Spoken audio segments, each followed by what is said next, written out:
Kia ora koutou katoa. This is InfoJam, where we stop and update you on news and info from the past week. Leading news this week, the world's fattest parrot, the kakapo, has been banned from the New Zealand Bird of the Year contest.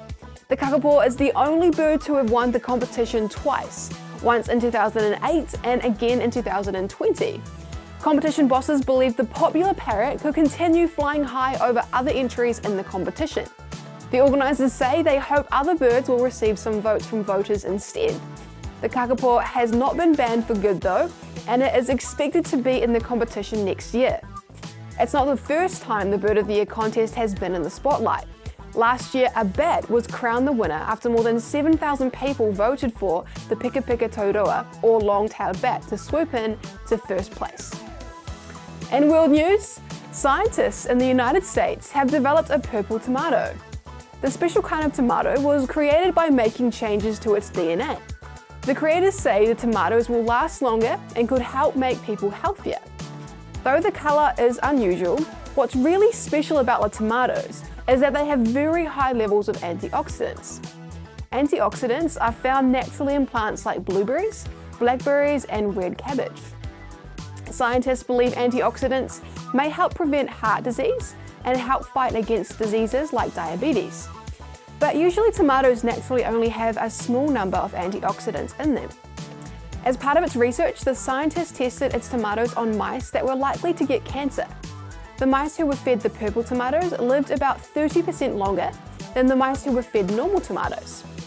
Though that's good news, experiments on mice don't always predict what effects on humans will be like. From the Odd Stuff file, the lovable Sesame Street TV character Cookie Monster has had his official name unveiled. His name is Sid, which was revealed on social media last week. However, he still likes to be called Cookie Monster. While it might have come as a surprise, it seems like many people are a fan of Cookie Monster's real name, with the post getting more than 38,000 likes and thousands of comments. Cookie Monster has been part of the Sesame Street cast since 1969, so his name has certainly been a well-kept secret for the past 53 years. Cookie Monster is best known for his intense appetite and his very famous eating phrases such as "me want cookie," "me eat cookie," and "om nom nom nom nom," said with a mouthful of cookies. In sports, the Australian Diamonds have recouped the Constellation Cup after beating the Silver Ferns 57-53 on the Gold Coast. The Silver Ferns led 30-25 at halftime. However, they had a horror third quarter which they lost 19-8. Australian shooters Sophie Garbin and Steph Wood started running rings around the New Zealand defenders, while the Ferns found it harder to get ball to their shooters. This meant the Silver Ferns found themselves 6 goals down as they headed into the final turn and were unable to close the gap. The win levelled the series 2-2, but the Diamonds won the cup by way of greater goal percentage. Australia has now won the Constellation Cup 10 times to New Zealand's 2. Our pop culture topic this week is all about a Mr. Beast vs. The Rock battle. America's biggest YouTuber, Mr. Beast, challenged Dwayne "The Rock" Johnson to a game of rock, paper, scissors with the penalty of donating $100,000 to charity if he lost. The challenge took place at the New York premiere for The Rock's new movie Black Adam.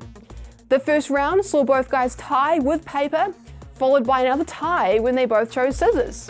At this point, The Rock interrupted the game to say that he would match the $100,000 Mr. Beast was offering to donate for charity, which Mr. Beast said he was not expecting. The third round saw Mr. Beast win the challenge choosing paper, which beat The Rock's rock. The challenge ended with not just The Rock, but also Mr. Beast donating to the charity Make-A-Wish Foundation, which The Rock chose.